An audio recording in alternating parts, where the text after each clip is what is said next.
Know before you go. Before you go shop for a car, make sure you take these critical steps. We don't want you to buy a car and end up having too much payment or get in above your head. First thing that you need to do, what I recommend, is you go to a credit union and at least kind of figure out what kind of interest rate you can get.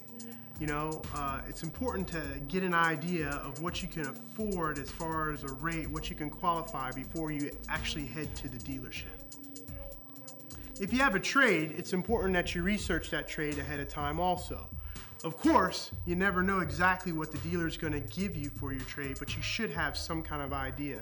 So use some resources online or go to CarMax and ask them, hey, how much are you buying my car for?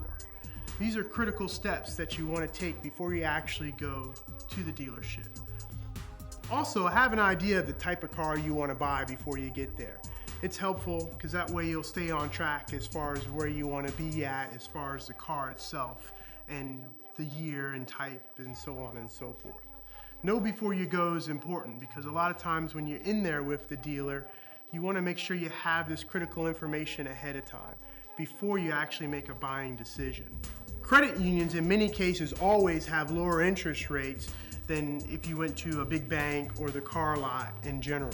So I always recommend you go to the credit union first and let them tell you what you qualify for. The credit union's building a relationship for you. They're just going to give you the best rate off the bat.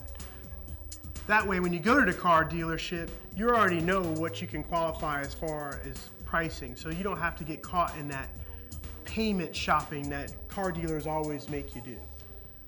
Now, this is a general rule of thumb. Consumer Reports and other consumer people always say it should be about 1/3 of your gross income. So you calculate a gross income to determine how much car payment you can afford. I personally think that that calculation is usually pretty high for a lot of individuals. Really, the best type of car payment is no car payment. It's better almost to save the money and buy a cash car initially until you build up your income and build up your credit. It doesn't make sense to go out and get a car loan that's going to be over 10%, 15%, when car rates currently you can get less than 4%. Knowing what you can afford as far as a down payment or how much cash you have to bring to the table is also really critical.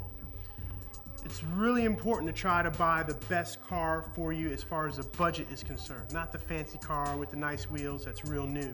A lot of times buying a car that's 2 or 3 years old, maybe it has little miles on it, but it's in good condition, is a better buy for you.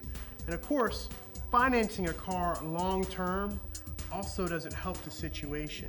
A lot of times dealers want to sell you gap, which is a type of way of saying that you're going to be upside down or you're paying too much for this car.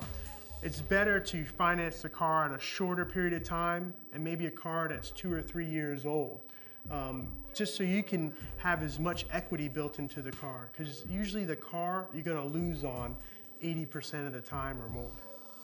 And finally, remember there's other pieces to this pie. You have sales tax, you have a tag, it's either a transfer or a new one. You have insurance, insurance is a big one. Leases actually have higher insurance costs, or if your credit's bad or you're young in age, your insurance is going to cost a lot more. Remember that also. The key in this whole buying process with a car is know before you go. Have an idea of what you can do before you get to the dealership. There's lots of resources out there, so take advantage of them and use them. You know, I recommend that you have an idea of what you can get before you get there. Find out what your trade is. Find out what kind of interest rate you can get. And if you can, try to take the shorter term. And as always, my suggestion is a cash car is the best kind of car because there's no payments on it. It's a good way to start, and then you work your way up. And before you buy that next car, know before you go. Thank you for watching.